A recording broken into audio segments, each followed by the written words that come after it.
ఇచ్చిన సందర్భంగా ముఖ్యంగా సమాజంలో నిర్మాణంలో మహిళల పాత్ర అపారమైనది. ఒక మహిళ బలపడితే కుటుంబం మొత్తం బలపడుతుంది, కుటుంబం బలపడితే సమాజం అభివృద్ధి చెందుతుందనే నిజాన్ని ముందుగా గ్రహించిన పార్టీ మన తెలుగుదేశం పార్టీ. సమాజంలో సగానికి పైగా ఉన్న మహిళలను అన్ని విధాలుగా బయటకు తీసుకురావడానికి కూటమి ప్రభుత్వం స్త్రీశక్తి కార్యక్రమం ద్వారా మహిళా అభ్యున్నతి కోసం నాటి తెలుగుదేశం ప్రభుత్వం నేటి కూటమి ప్రభుత్వం ఎన్నో రకాల పథకాలు తీసుకొస్తుంది. స్త్రీ అంటే కేవలం ఒక వ్యక్తి మాత్రమే కాదు, కుటుంబానికి ధైర్యం, సమాజానికి స్ఫూర్తి అని విశ్వసించే పార్టీ తెలుగుదేశం పార్టీ. స్వర్గీయ నందమూరి తారక రామారావు గారు మహిళలకి ఆస్తి హక్కు కల్పించి వారి గౌరవాన్ని పెంచితే, చంద్రబాబు నాయుడు గారు డ్వాక్రా సంఘాల ద్వారా పావలా వడ్డీ స్వయం ఉపాధి పథకాల ద్వారా మధ్యకల్ని ఆర్థికంగా బలోపేతం చేశారు.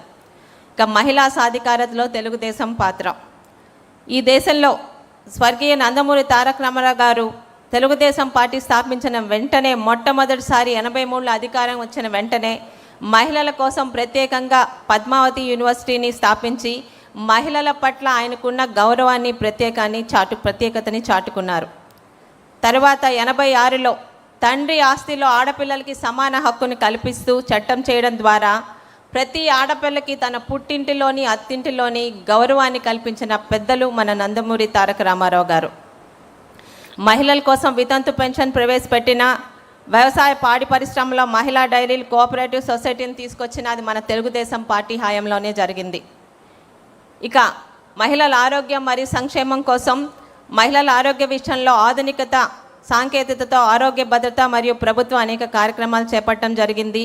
ఇక సంక్షేమ విషయానికి వస్తే వితంతు పింఛన్ల కోసం 16,27,000 మంది మహిళలకు నెలకి 4,000 చొప్పున ప్రతి నెల 1వ తారీఖున మనం వితంతు పెన్షన్ పంపిణీ చేస్తూనే ఉన్నాం. 2014-19 సమయంలో వితంతువులు కాకుండా అనేక గ్రామాలకు వెళ్ళినప్పుడు పెళ్ళి కాని వయసు కూడా మించిపోయిన ఒంటరి మహిళల గురించి ఆనాటి ముఖ్యమంత్రి చంద్రబాబు నాయుడు గారికి చెప్పడం జరిగితే, పెళ్ళి కాని ఆడపిల్లలే కాదమ్మా, పెళ్ళై భర్త చేత వదిలివేయబడ్డ ఆడపిల్లలు కూడా మన యుద్ధాన్ని ఒంటరి మహిళా పెన్షన్ తీసుకొచ్చింది కూడా 2014-19 టైంలో మన తెలుగుదేశం పార్టీయే, మన ముఖ్యమంత్రి చంద్రబాబు నాయుడు గారే. ఇక కూటమి ప్రభుత్వం వచ్చిన తర్వాత ఎన్నికల్లో ఇచ్చిన హామీ మేరకు తల్లికి వందనం పథకం కింద ఒక్కో బిడ్డకి 15,000 రూపాయల చొప్పున ఇస్తూ ఎంతమంది పిల్లలుంటే అంతమంది పిల్లలకి ఆ తల్లి అకౌంట్లో వేసి తల్లికి గౌరవాన్ని కల్పించిన పార్టీ మన తెలుగుదేశం పార్టీ. శ్రీశక్తి పథకం కింద రాష్ట్ర వ్యాప్తంగా ఆర్టీసీలో ఉచిత బస్సు ప్రయాణం కల్పించడం, శక్తి యాప్ ద్వారా మహిళలకి రక్షణ కోసం అనేక చర్యలు చేపట్టడం కూడా మన తెలుగుదేశం పార్టీ హయాంలోనే జరుగుతుంది. ఇక అంగన్వాడీ కార్యకర్తల వేతనం 7,000 నుండి 11,500కి పెంచి అంగన్వాడీ మహిళలకి బాసటగా నిలిచింది మన తెలుగుదేశం పార్టీ. ఆశా వర్కర్లకు 3,000 నుంచి 10,000 రూపాయలు పెంచడం కూడా మన తెలుగుదేశం పార్టీ హయాంలో జరిగింది. ఇక గ్రామ పంచాయతీల్లో 55.4% మహిళల్ని ప్రజాప్రతినిధులుగా ఎన్నికై ఈరోజు సేవ చేస్తున్నారంటే అది తెలుగుదేశం పార్టీ ఘనతే. స్థానిక సంస్థల్లో మహిళలకు 50% రిజర్వేషన్ కల్పించిన ఘనత కూడా మన నాయకుడు చంద్రబాబు నాయుడు గారికి, మన తెలుగుదేశం ప్రభుత్వానికి దక్కుతుంది. ఇక విజనరీ లీడర్, దార్శనికుడైన మన ముఖ్యమంత్రి తెలుగుదేశం పార్టీ జాతీయ అధ్యక్షుడు నారా చంద్రబాబు నాయుడు గారి నాయకత్వంలో విద్య, ఉద్యోగం, రాజకీయాల్లో కూడా 33% మహిళలకు రిజర్వేషన్ కల్పించడం జరిగింది. 1995లో మహిళా కమిషన్ ఏర్పాటు చేసిన ఘనత కూడా మన చంద్రబాబు నాయుడు గారిదే. అలాగే 96లో వినూత్నంగా ఆర్టీసీలో తొలిసారిగా కండక్టర్లుగా, డ్రైవర్లుగా మహిళలకు ప్రాధాన్యత ఇచ్చి మహిళా శక్తి మీద ఆయనకున్న నమ్మకాన్ని చాటుతున్న ఘనత కూడా మన ముఖ్యమంత్రి చంద్రబాబు నాయుడు గారిదే. కావలి ప్రతిభాభారతి గారిని తొలి మహిళా అసెంబ్లీ స్పీకర్గా అవకాశం కల్పించిన ఘనత కూడా మన తెలుగుదేశం పార్టీదే. ముఖ్యంగా ప్రతి ఒక్క మహిళని ఆర్థికంగా బలోపేతం చేయడానికి దేశంలో ఎక్కడా లేని విధంగా మొట్టమొదటిసారి ఆంధ్రప్రదేశ్ స్వయం శక్తి సంఘాల డ్వాక్రా గ్రూపులను ఏర్పాటు చేసి పొదుపు ఉద్యమాన్ని ప్రోత్సహించి వారికి ప్రభుత్వం తరపున ఆర్థికంగా ప్రోత్సహిస్తూ 12 లక్షల స్వయం సహాయక సంఘాలలో 1 కోటి మంది సభ్యులను ఏర్పాటు చేసి సమాజంలో అది పెద్ద ఆర్థిక శక్తిగా నిర్మాణం చేసిన ఘనత కూడా మన ప్రియతమ ముఖ్యమంత్రి చంద్రబాబు నాయుడు గారిది. ఇవి పథకాలు మాత్రమే కావు, అనేక మంది మహిళల జీవితాన్ని మార్చిన ఉద్యమాలు. స్వయాన ఆనాటి అమెరికా అధ్యక్షుడైన బిల్ క్లింటన్ సరసన ఒక డ్వాక్రా మహిళను కూర్చోబెట్టి మహిళా సాధికారత పట్ల ఆయనకున్న నిబద్ధతను చాటుకున్న ముఖ్యమంత్రి మన నారా చంద్రబాబు నాయుడు గారు. ఇక ఆ రోజు గౌరవ ముఖ్యమంత్రి చంద్రబాబు నాయుడు గారు ముఖ్యంగా పల్లెటూరులో 2014-19 టైంలో ఇంకా కట్టెల పొయ్యల మీద వండుకుంటున్న మహిళల ఇబ్బందులను చూసి ఇంకా నా ఆడపిల్లలు కట్టెల పొయ్యల వాటిలోనే ఉన్నారా అని చెప్పి ఆ రోజు దీపం పథకం మొదటి పెట్టి 2014-19 దీపం పథకం కింద గ్యాస్ కనెక్షన్లు పొయ్యలు ఇచ్చిన ఘనత మన తెలుగుదేశం ప్రభుత్వాన్ని, మన ముఖ్యమంత్రి నారా చంద్రబాబు నాయుడు గారిది. దాని కొనసాగింపుగా ఈరోజు 2024 మళ్ళీ మన ప్రభుత్వంలోనే దీపం 2 పథకం కింద ఏడాదికి ఉచితంగా 3 సిలిండర్లు ఇస్తుంది మన తెలుగుదేశం పార్టీ. ఇక బాలికల విద్యాభివృద్ధి కోసం ఎన్నో గురుకుల పాఠశాలని ప్రత్యేకంగా బాలికల గురించి ఏర్పాటు చేశాము. విద్యా, ఉద్యోగం, రాజకీయ, సామాజిక రంగంలోనే కాదు ప్రతి ఒక్క మహిళను కూడా పారిశ్రామికవేత్తలుగా, వ్యాపారవేత్తలుగా తీర్చిదిద్దడానికి ప్రభుత్వం అనేక కార్యక్రమాలను చేపట్టడం జరిగింది. ఎంఎస్ఎంఈల ద్వారా మహిళా పారిశ్రామికవేత్తలకు 35% వరకు సబ్సిడీ ఇస్తూ మన ప్రభుత్వం ప్రోత్సహిస్తూనే ఉంది. ఈరోజు ఈ విషయంగా గత గవర్నమెంట్లో ఉన్న మన మాజీ ముఖ్యమంత్రి గారి గురించి ఒక విషయం చెప్పాలండి.